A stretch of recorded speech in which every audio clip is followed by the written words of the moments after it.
The day everything shattered began like any other inside the marble silent penthouse overlooking the city, a place where money softened every sound and hid every secret behind glass walls and white curtains. Elena had learned to move quietly there. As the maid, she knew which floors creaked, which doors sighed when opened too quickly, which rooms felt colder even when the sun poured in. She also knew the baby's cries before anyone else did. Little Noah had a way of calling for comfort that sounded less like noise and more like a question, as if asking the world whether it would answer him today. Elena always answered. She always did, until that morning when she found herself frozen, begging, her voice breaking in a house that suddenly felt too large for mercy. The millionaire, Victor Hale, was away on business, and his fiancée, Cassandra, had arrived early, heels clicking like a metronome counting down something terrible. Cassandra was beauty sharpened into a weapon, a woman who smiled with her lips while her eyes calculated. She had never hidden her resentment toward Noah, the baby Victor had brought into his life after a brief, painful past he refused to discuss. Cassandra called Noah a complication, never a child, and Elena had learned to stand a little closer whenever Cassandra entered a room, as if proximity alone could protect innocence. That morning, sunlight glinted off Cassandra's diamond ring as she stared down at the baby crawling on the floor, her mouth curving in a way that made Elena's stomach tighten. Cassandra spoke softly, sweetly, asking Elena to step away for a moment, to fetch a cloth, to tidy the counter. Elena hesitated, instinct screaming, but obedience had been her armor for years. She turned for only a second. When she turned back, Cassandra had lifted the wooden training stick Victor used for fitness, harmless in the right hands, terrifying in the wrong, and raised it, not to strike but to threaten, to control, to make fear the language of the room.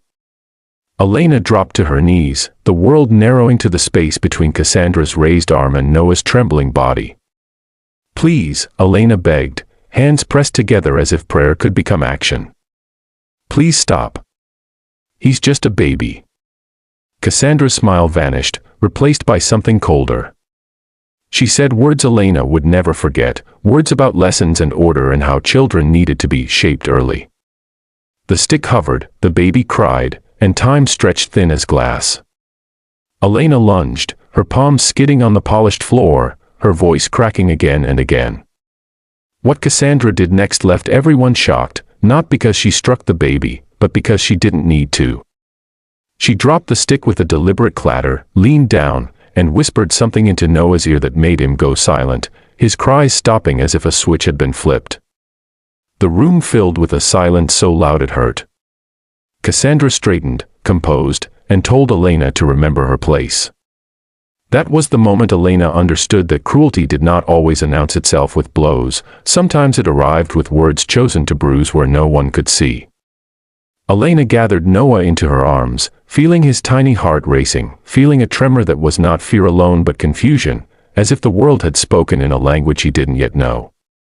She held him and made a decision that would change everything. She would not be quiet anymore. She would not be invisible. She would protect him, even if it cost her the job, the shelter, the fragile stability she had built from nothing. She carried Noah to the nursery, locked the door, and sang softly, her voice shaking but steady enough to remind him that someone would always answer his questions. When Victor returned unexpectedly that afternoon, briefcase still in hand, he sensed it immediately, the wrongness in the air, the way Elena stood too straight, the way Cassandra's charm felt rehearsed.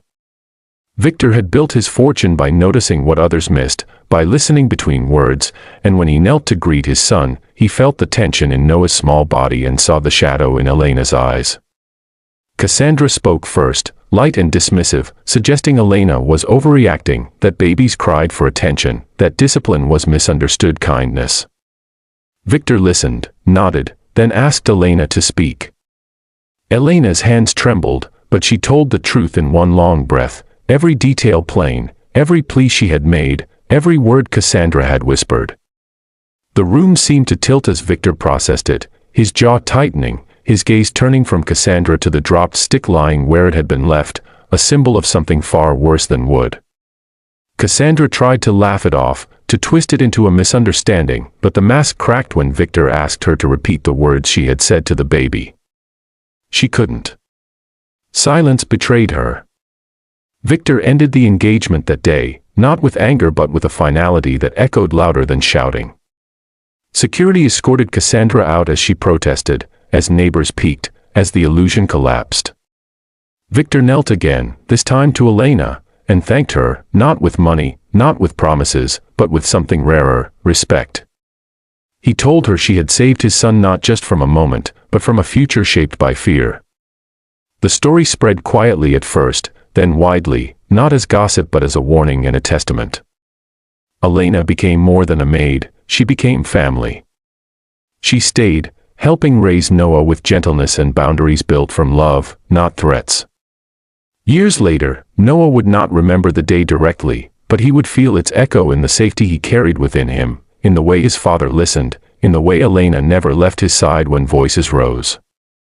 And for everyone who heard the story, the shock was not only in what the fiancé did, but in what the maid did next. She stood up, she spoke, and she changed the ending. If this story moved you, if you believe that courage can come from the quietest places and that protecting the vulnerable is a choice we make every day, then stay with us. Subscribe to the channel for more powerful stories that remind us why empathy matters, why truth matters, and why one brave voice can stop a moment from becoming a lifetime.